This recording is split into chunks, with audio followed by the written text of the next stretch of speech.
Dear student, good morning. स्वागत है आप सभी का हमारे यूट्यूब चैनल प्रतियोगिता संसार में। आज का हमारा अध्ययन विषय है भौतिक भूगोल या भू आकृति विज्ञान, और इसमें हमारा अध्ययन जो टॉपिक है वो है वायु या पवन, उसके सामान्य जानकारी और पवन या वायु के अपर्दन कार्य और अपर्दन कार्य को प्रभावित करने वाले कारक और अपर्दन के द्वारा निर्मित स्थलाकृतियाँ और उनके परिवहन कार्य और वायु के निक्षेपण द्वारा निर्मित स्थलाकृतियाँ, इन सभी को कंप्लीट अध्ययन करेंगे हम इसमें। तो चलिए सबसे पहले हम अध्ययन कर लेते हैं वायु या पवन के अपर्दन कार्य की सामान्य जानकारी। वायु का अपर्दन कार्य मुख्यतः शुष्क या मरुस्थलीय प्रदेश है उन क्षेत्रों में महत्वपूर्ण रूप से घटित होती है, और ऐसा कार्य वायु की गति, वायु में जो बालू की मात्रा होती है या वायु में बालू के कणों के जो आकार होते हैं या चट्टानों की कठोरता या जलवायु आदि की प्रकृति पर निर्भर करता है। जहाँ पर वायु की गति तीव्र होती है वहाँ पर क्या होता है, अपर्दन कार्य तीव्र गति से होता है। यदि वायु में बालू की मात्रा अधिक होती है तो वो क्या करता है, वायु में अपर्दन कार्य तीव्र करने में सहायक करता है, क्योंकि वो घर्षण कार्य में और जो चट्टान है उनको काटती है, खरोचती है। और बालू के कणों का आकार, तो आकार जैसे बड़ा रहता है और नुकीला रहता है तो वो क्या करता है, खरोचता ज़्यादा है। तो चट्टानों की कठोरता यदि अधिक होता है तो वो चट्टान खड़े रह जाता है, और जो मुलायम रहता है उनको ये वायु की गति जो है अपने साथ ले जाता है। और जो जलवायु की प्रकृति, तो कहीं पर क्या होता है, तेज धूप करती है, उसके बाद ना बहुत लंबे समय बाद थोड़ा सा बारिश हो जाता है, जिसकी वजह से क्या होता है, चट्टानों में अपने आप उसमें एक प्रकार से मतलब कि चट्टाने बिखरने लगते हैं टूट टूट कर, इस प्रकार की प्रक्रिया होती है। तो जलवायु की प्रकृति वगैरह सब वायु अपर्दन को प्रभावित करता है। इसके बाद है वायु का अपर्दन कार्य। वायु द्वारा मुख्यतः भौतिक अपर्दन होता है। ये भौतिक अपर्दन 3 प्रकार से होते हैं, तो वायु के अपर्दन कार्य का भी अध्ययन कर लेते हैं। सबसे पहले होता है अपवाहन। ये क्या होता है ये देखते हैं। चट्टानों के चूर्ण को उड़ाकर ले जाने की क्रिया को क्या कहते हैं, अपवाहन कहते हैं। वायु क्या करता है, बहुत सारे चट्टानों या मिट्टी, धूल, कण वगैरह को अपने साथ उड़ाकर ले जाता है, इसी प्रक्रिया को कहते हैं अपवाहन। यह चट्टानों का चूर्ण पवन के साथ मिलकर रेगमाल की कागज की तरह कार्य करते हैं, यानी कि वो क्या करते हैं, अपने जो नज़दीक में आने वाले जो चट्टान है या उसके सापेक्ष में आने वाली जो चट्टान है उनको घिसते रहता है, उसको घसरता है या रगड़ता है रेगमाल की तरह, ये कहा गया है। इस तरह चट्टानें परत दर परत नग्न होती जाती है, यानी कि उसमें खरोचती जाती है, वो क्या हो जाता है, नग्न होते जाता है, उनका परत जो है अपर्दित होते जाता है, और इनमें छोटे छोटे छिद्र का निर्माण हो जाता है, छिद्र बन जाते हैं। इसके बाद है अपघर्षण।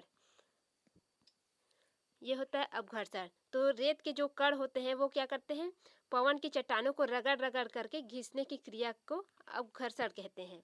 इस क्रिया द्वारा क्या होता है, कठोर चट्टानें तो घिस घिस कर चिकनी हो जाती है, लेकिन जो कोमल चट्टानें होती है वो पूरा धीरे धीरे कट करके समाप्त हो जाती है। पवन का वेग नीचे अधिक होने के कारण प्राय जो नीचे तल है वहाँ पर अधिक अपघर्षण होता है, और ऊपरी सिरे में कम होने की वजह से ऊपर कम होता है। इसी वजह से ऊपर का जो कठोर चट्टान है वो जैसे का तैसे रह जाता है और नीचे का अपर्दित हो जाता है, जिससे जो छत्रक शिला वगैरह है वो निर्माण हो जाता है। फिर है सन्नी घर्षण। इसमें क्या होता है, जो वायु में जो कड़े बहकर आती है या उड़ा कर लाती है, उनमें कभी कभी उड़ते हुए धूलकण आपस में रगड़ खाकर टकराते हैं और टूटते फूटते रहते हैं। इस क्रिया को ही सन्नी घर्षण कहा जाता है। पवन का अपर्दन कार्य पवन में मिले हुए रेत, धूल, कण, कंकड़, पत्थर आदि से होता है, और इनकी मात्रा ऊंचाई के अनुसार क्रमशः घटती जाती है। ठीक है, ये हो गया पवन की जो अपर्दन कार्य है वो। अब पवन के अपर्दन कार्य को प्रभावित करने वाला कौन कौन से कारक है इसका अध्ययन करते हैं।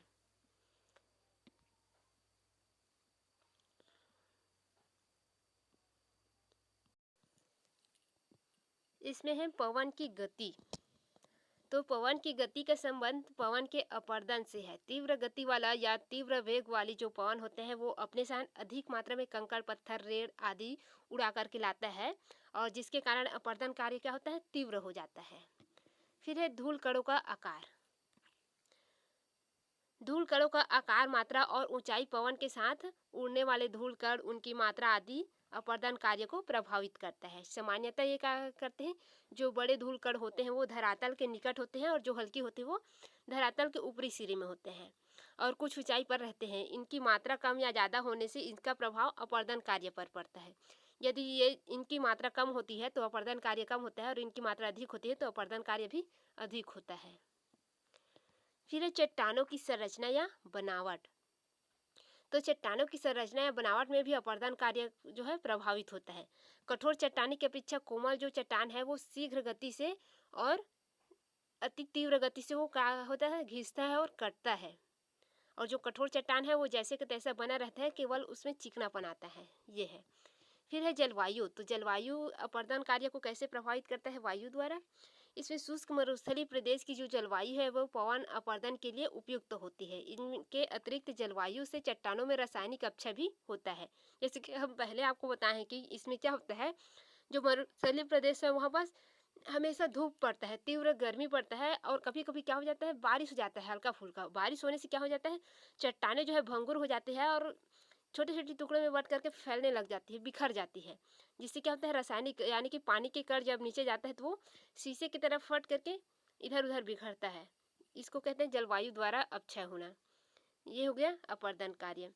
अब हम देखते हैं पवन के अपरदन कार्य से बनी स्थलाकृतियाँ या उनसे निर्मित स्थलाकृतियाँ। तो इसमें फर्स्ट है अफवाह बेसिन या वात गर्त। तो पवन द्वारा सबसे पहले अफवाह बेसिन या वात गर्त का निर्माण होता है। तो शुष्क प्रदेशों में विशेष करके जो उष्ण मरुस्थल वगैरह है उनमें तीव्र गति से चलने वाली जो पवन है वो क्या करता है, जो चट्टानें हैं उनकी असंगठित कणों को उड़ाकर अपने साथ ले जाती है। जिससे क्या होता है, वह धीरे धीरे एक विशाल किंतु कम गहरे गर्त का निर्माण होता है, क्योंकि वो क्या करता है, वहाँ के कण को उठा करके अपवर्तित करके ले जाता है। इसे ही क्या कहते हैं, वात गर्त कहते हैं। ये क्या होता है, ये चट्टान है जैसे कि इसमें क्या हो जाता है, इसे उड़ा करके ले जाते हैं, इसमें इस प्रकार से कुछ गर्त बन जाता है छोटा छोटा, इसी को वात गर्त कहते हैं। इनमें जो अधिकांश होता है वो 1-2 किलोमीटर से भी छोटे और कुछ ही मीटर के गहरे होते हैं। और कभी कभी इनकी जो गहराई होती है वो सागर तल से भी इतनी पहुंच जाती है, नीचे चली जाती है कि बहुत गहरी हो जाती है। और इनसे क्या होता है, उपजाऊ मरुधानों यानी कि मरुस्थलीय स्थलों का निर्माण हो जाता है, जिसमें वृक्ष, खाड़िया, जो झाड़ी वगैरह है उनका निर्माण हो जाता है, और उसमें घास वगैरह उगाती है, जिन्हें अपवाह बेसिन के नाम से जाना जाता है, वायु द्वारा अपवाह बेसिन। फिर है छत्रक शिलाएं। इन्हें गारा के नाम से भी जाना जाता है, छत्रक शिलाएं को। छत्रक शिलाएं या गारा का आकार कुकुरमुत्ता पौधा के जैसा दिखाई देता है, इसलिए इसे छत्रक कहते हैं। सहारा में इसे गारा कहते हैं और जर्मनी में इसे विड्ज फेंस कहते हैं। और इस प्रकार का छत्रक शिलाएं की उत्पत्ति पवन के अपघर्षण द्वारा होता है। मरुस्थलों में जो चट्टानें क्या होती है, खड़ी रहती है, उनका जो निचला भाग होता है वो पवन द्वारा घिस दिया जाता है, या घिस घिस करके नष्ट कर दिया जाता है या काट दिया जाता है। क्योंकि निचले भाग में क्या होता है, पवन के मोटे कण, बालू कण और बाड़ी कंकड़ पत्थर अधिक मात्रा में विद्यमान रहते हैं, जो क्या करते हैं, वहाँ पर अपरदन अधिक करते हैं, जिनके कारण क्या होते हैं, निचली पवन में अपरदन क्षमता अधिक होती है, और वह खाड़ी के जो चट्टान है उनके आधार पर कुछ ही ऊपर सटीक कटाव हो जाता है। यानी कि जैसे कि ये आपका चट्टान है तो यहाँ पर पवर्दन का भाग अधिक है तो यहाँ पर अपरदन अधिक होगा, और ये वाला भाग जैसे कि छतरी नुमा ऐसा रह जाता है। तो ये क्या होता है, अपरदन अधिक होती है, अतः खाड़ी चट्टान में आकार के कुछ हो जाता है, अधिक ऊपर कटा हो जाता है, जिससे क्या होता है, इसके ऊपर अपेक्षाकृत अल्प अपरदन होता है और निचले भाग में कम अपरदन होने की वजह से इसका आकार कैसा होता है, छतरी नुमा। ये देखिए इसमें कुछ इस प्रकार से रहता है। ये है आपका छत्रक शिला। इसमें क्या होता है, इधर अधिक अपरदन हो गया और इधर ये कठोर चट्टान है, ये आपका कठोर चट्टान है, और ये आपका मुलायम चट्टान है। तो इधर अधिक अपरदन हो गया, इधर कम अपरदन होता है। तो ये है छत्रक शिला, और इसका आकार क्या होता है, कुकुरमुत्ता जैसे होने के कारण इसको मशरूम भी कहा जाता है, क्योंकि इसमें क्या होता है, मशरूम के आकार का दिखाई दे रहा है। ये जो थार के मरुस्थल या जोधपुर के समीप छत्रक शिला देखने को मिलता है। फिर है ज्यूजेन। तो ये क्या है, ज्यूजेन जो है इसकी रचना परतदार चट्टानों में पाई जाती है। पवन अपरदन के कारण क्या होता है, कभी कभी ऐसी विभिन्न स्थलाकृति बन जाती है जो क्या करता है, ढक्कनदार दवात के समान दिखाई देता है। यानी कि ये क्या होता है, ऊपर का ये कुछ इस प्रकार से और नीचे का भाग कुछ ऐसा फीले हुए रहता है। तो ये क्या होता है, ढक्कनदार दवात के आकार जैसा दिखाई देता है हमको चट्टाने जो है। ये स्थलाकृतियाँ अफ्रीका और संयुक्त राज्य अमेरिका में विशेष रूप से दिखाई देता है। इनमें कठोर या कोमल चट्टाने की परतें समांतर क्षैतिज अवस्था में रहती है, जैसे कि अभी हम दिखाए हैं। इनके नीचे दूसरी स्थिति में क्या होता है, पाले की क्रिया द्वारा कठोर चट्टाने में दरारें पड़ जाती है और फिर पवन के अपरदन द्वारा जो कोमल चट्टाने हैं उसको काट ली जाती है और ऊपर की कठोर चट्टाने खड़ी रह जाती है, जिन्हें क्या कहते हैं, इसको न्यून कहते हैं। इस प्रकार से रहता है। तो ये है दवाद आकार की स्थलाकृति, जिसे जियोजेन कहते हैं। फिर है यारडंग। तो ये यारडंग क्या है, ये देखते हैं। मरुस्थलीय क्षेत्रों में जो कोमल और कठोर चट्टानें हैं उनमें एकांतर क्रम में पवनमुखी तथा लंबवत अवस्था में स्थित होती है और ये क्या करते हैं, पवन की अपघर्षण क्रिया द्वारा कठोर शैलों के मध्य स्थित जो कोमल चट्टानें हैं उनको क्या कर दिया जाता है, अपरदित हो जाता है और उड़ करके कहाँ और चली जाती है। और जो कठोर चट्टान है, इसे सुधार लेंगे, ये कठोर चट्टान है, उन वो क्या रह जाती है, खड़ी रह जाती है। इन कठोर चट्टानों के पार्श्व भाग के कटाव के कारण नालियाँ बन जाती है और कठोर चट्टाने की ऊंचाई लगभग 2 फीट से, इसकी चौड़ाई कितनी होती है, 30 फीट से और 120 फीट तक की होती है। और ऐसी स्थलाकृतियों का उदाहरण जो है मध्य एशिया अटाकामा मरुस्थलों में दृष्टि गोचर होता है। और ये यारडंग की जो आकृति है वो किस प्रकार से होती है, जैसे कि ये हमारा एक चट्टान है मान लीजिए, तो ये इसमें क्या हो जाएगा, ये कुछ इस प्रकार से अपरदित हुआ रहता है, जो चट्टान है वो इस प्रकार से कुछ बना रहता है, इसमें आकृति टाइप का आपको दिखाई देगा। इस प्रकार से उसमें बहुत सारे ऐसे मोड़ दिखाई देंगे आपको जो अपरदित हुआ रहता है। ये कोमल चट्टाने हैं जो अपरदित हो गए हैं बीच बीच में, और ये कठोर चट्टाने हैं जो रुक गई है। तो ये होता है आपका यारडंग। इसके बाद देखते हैं नेक्स्ट जो स्थलाकृति है वो है इंसेलबर्ग, जिसे द्वीपगिरी के नाम से भी जाना जाता है। कई बार क्या होता है, पवन के अपरदन कार्य के वजह से मरुस्थलों में केवल जो कड़ी चट्टान है, कठोर चट्टान है, वो कुछ एकांकी टीले के रूप में खड़े रह जाते हैं और जो कोमल चट्टाने हैं वो पूरे कट करके कहीं और चले जाते हैं। इन्हीं कारण से जो रेगिस्तानी प्रदेशों में टीलों को द्वीपगिरी या इंसेलबर्ग कहा जाता है।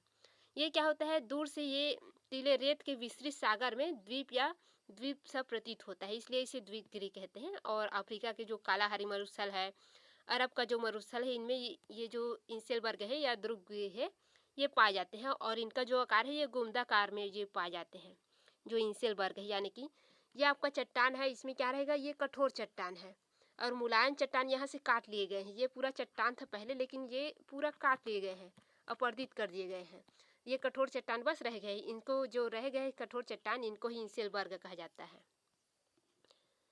फिर है भू स्तंभ। मरुस्थलों में क्या होता है, जब कोमल चट्टानें पवन द्वारा अपरदित कर काट कर ले जाती हैं और कठोर चट्टानें स्तंभ के रूप में खड़ी रह जाती है, तो इन्हीं को भू स्तंभ कहा जाता है। फिर है ड्राई काइंटर। तो पथरीले जो मरुस्थल है उनमें सतह पर पड़े शिलाखंडों पर पवन के अपरदन द्वारा खरोंच पड़ जाती है और शिलाखंडों में क्या होता है, टुकड़ों पर तरह तरह की नक्काशी बन जाती है, चित्रकला टाइप के बन जाता है। इन्हें क्या कहते हैं, ड्राई काइंटर कहते हैं। यानी कि उसमें कुछ नक्काशी बन जाता है, उसमें छोटे छोटे ऐसे कुछ कट जाते हैं। इसके वजह से जब पवन अनेक दिशाओं से आता है तो इसमें क्या हो जाता है, इन शिलाखंडों की आकृति जो है चतुष्फलक हो जाती है। तो ये होता है ड्राई कांटर। इसके बाद क्या होता है, जालीदार शिला। तो जालीदार शिला, इसका निर्माण कैसे होता है, वायु अपरदन द्वारा। इस प्रकार की स्थलाकृति मरुस्थलीय प्रदेशों में खड़े हुए जो चट्टानी स्तूप में पाई जाती है। इस प्रकार की चट्टानों की संरचना अधिक विषमता पाई जाती है। इनमें क्या होता है, वायु द्वारा अपरदन भिन्न अनुपातों में होता है, कभी कम होता है कभी ज़्यादा होता है। अतः इसमें क्या होता है, जो चट्टाने के धीरे धीरे छिद्र निकलता है या छिद्र निकल आते हैं, यानी कि जो ये चट्टान है समझ लीजिए, इसमें क्या होता है, अपरदन द्वारा वायु के इसमें कुछ छिद्र हो जाते हैं, इस प्रकार से छिद्र बन जाते हैं इसमें।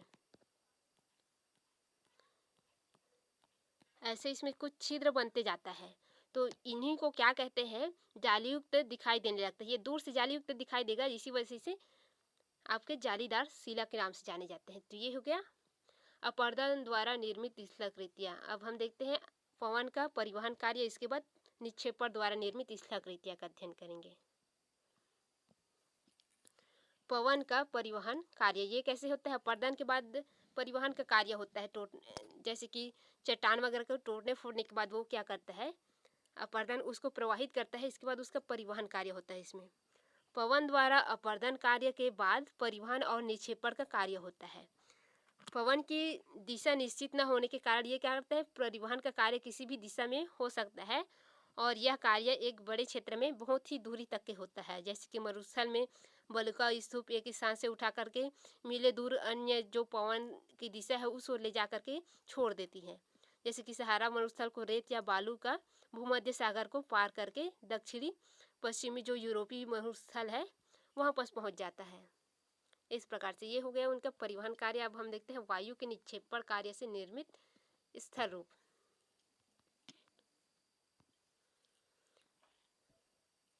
वायु के निक्षेपण कार्य का अधिक महत्व होता है क्योंकि निक्षेपण कार्य द्वारा विभिन्न प्रकार के स्थलाकृतियों का निर्माण होता है। इनमें लोयस का निर्माण मैदान मुख्यतः एशिया में पाए जाते हैं। ये लोयस का जो मैदान है ये एशिया में पाया जाता है, लोयस का मैदान जो है।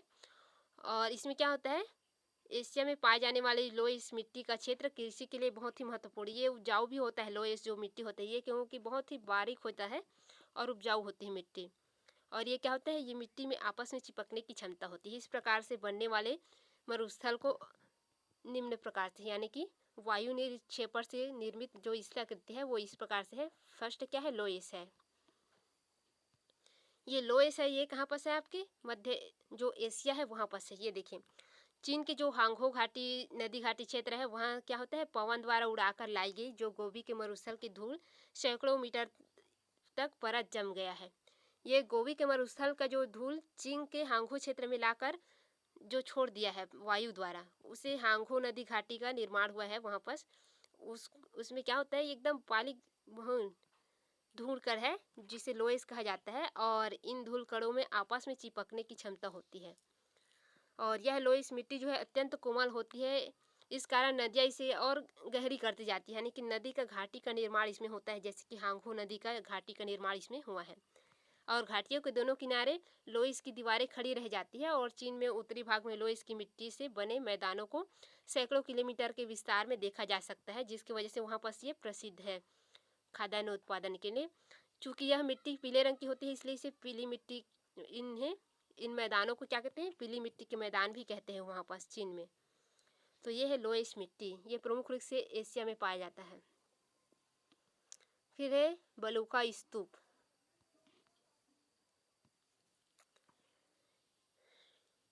पवन द्वारा निक्षेपित वायु के स्तूप आकार के टीलों को ही बलुका स्तूप कहते हैं। और इन टीलों को कभी कभी कटक या छोटी पहाड़ियाँ के रूप में भी देखा जा सकता है। और इनकी जो ऊंचाई होती है वो 1-2 मीटर से लेकर के 150 मीटर तक की होती है। और पवन की दिशा में इनकी जो ढाल होती है वो साधारण होती है। जैसे कि इधर से आपका पवन आ रहा है तो इनका जो ढाल रहेगा वो कुछ ये इस प्रकार से साधारण रहेगा, लेकिन इसमें क्या होता है, एवं विपरीत दिशा में ढाल खड़ा होता है। जैसे कि ये हमारा साधारण ढाल है और इस दिशा में इस प्रकार से रहता है ये, तो ये हमारा क्या कहलाता है, बलुका स्तूप होता है।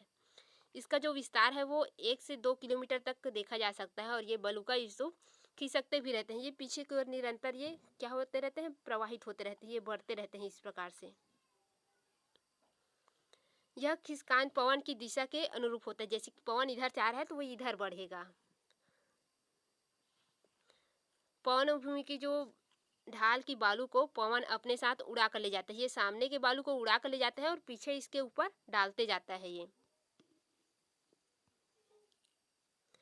और बहुत समय इस बात क्या होता है, स्तूप के शिखर की बालू को विपरीत खड़े ढाल की ओर नीचे गिराती रहती है। यानी कि ये जैसे कि हम अभी देखे हैं वो क्या करता है, ऐसे उड़ाते ले जाता है और ऐसे गिरते रहता है वो, यानी कि इधर के समान ढाल रहता है वो इसके ऊपर गिराते रहता है, इधर खड़ी ढाल रहता है पीछे की ओर वायु के विपरीत दिशा में।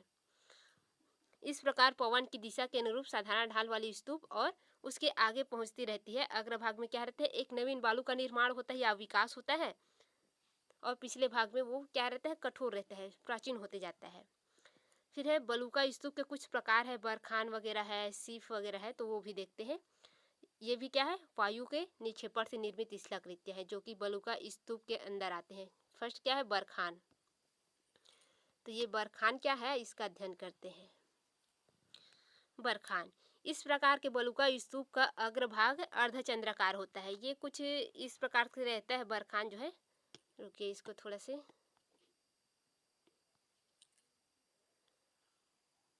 ये अर्धचंद्रमाकार, ये कुछ इस प्रकार से ऐसा रहता है बरखान, इसे बरखान कहते हैं। ये बालू का टीला होता है जो सामने भाग ऐसे सीप की तरह मुड़ जाया रहता है। इन दोनों छोरों पर क्या होता है, आगे की ओर एक एक सींग जैसी आकृति निकले रहते हैं, जैसे कि ये देखे हम अभी, तो ये सींग जैसी आकृति निकले रहते हैं। और पवन अभिमुखी की दिशा का ढाल उत्तर रहता है, और यानी कि ये क्या रहता है, गड्ढे टाइप का होता है। और पवन अभिमुखी यानी कि पीछे का ढाल क्या रहता है, उत्तर रहता है, ये ऐसे ऊपर उठा हुआ होता है। और ये बरखान पवन के साथ साथ आगे बढ़ते रहते हैं, और कभी कभी ये इसके चपेट में आ जाने से जो काफिले होते हैं या मकान वगैरह होते हैं वो सभी इसमें समा जाते हैं। और इनकी ऊंचाई जो है 30 मीटर तक के हो सकते हैं, और इनकी चौड़ाई जो है और इनकी लंबाई की अपेक्षा 12 गुना अधिक होता है, यानी कि चौड़ाई अधिक होता है, लंबाई कम होती है। दो बरखानों के मध्य भी गलियारे का निर्माण होता है, जिसे गासी कहते हैं।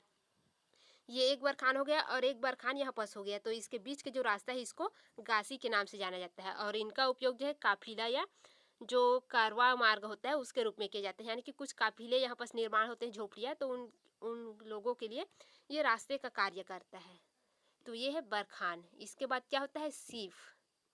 तो सीफ क्या है, तलवार जैसी आकृति वाले बलुका स्तूप को सहारा में सीप कहा जाता है। और सीप क्या होते हैं, सैकड़ों मीटर ऊंचे होते हैं, और इनकी जो लंबाई होती है, लंबाई भी कई किलोमीटर तक की होती है। सीप का निर्माण पवन की दिशा के समांतर होती है।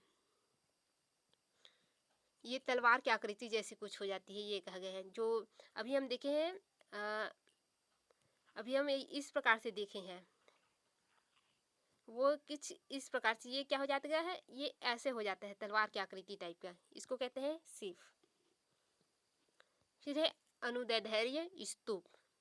ये क्या होता है, कभी कभी बरखान अपने क्षेत्रों में पवन की लंबवत दिशा में बहने के कारण बरखान के आकार में परिवर्तन हो जाता है, और इनकी एक सींग लंबी हो जाती है और कुछ बालू के कटक के रूप में परिवर्तित हो जाती है। ऐसे लंबे बालू के कटक अनुदैर्ध्य टीले कहलाते हैं। यानी कि जैसे कि ये हमारा क्या है, एक बलुका स्तूप है, इसमें क्या हो जाता है, एक सींग जो है बहुत लंबी हो जाती है, कुछ इस प्रकार से लंबी हो जाती है, और ये कटक का रूप धारण कर लेती है। तो इसको क्या कहते हैं, अनुदैर्ध्य स्तूप कहते हैं इसको। स्तूपों का जो पवन उन्मुखी ढाल होता है वो मंद होता है, और पवन अभिमुखी ढाल होता है वो तीव्र होता है। जैसे कि सामने का ढाल मंद और पीछे का ढाल अधिक होता है। और इसका जो जो दृश्य है वो ऑस्ट्रेलिया, लीबिया, सहारा में देखने को मिलता है। लीबिया किसे कहते हैं, लीबिया एक क्षेत्र है अफ्रीका का, तो यहाँ पर देखने को मिलता है। तो ये हो गया आपका पवन के अपर्दन के कार्य और पवन अपर्दन द्वारा निर्मित जो शिलाकृतियाँ हैं उनका अध्ययन। आपको किसी और टॉपिक में क्लास चाहिए तो कृपया कमेंट कर दिया करें। धन्यवाद।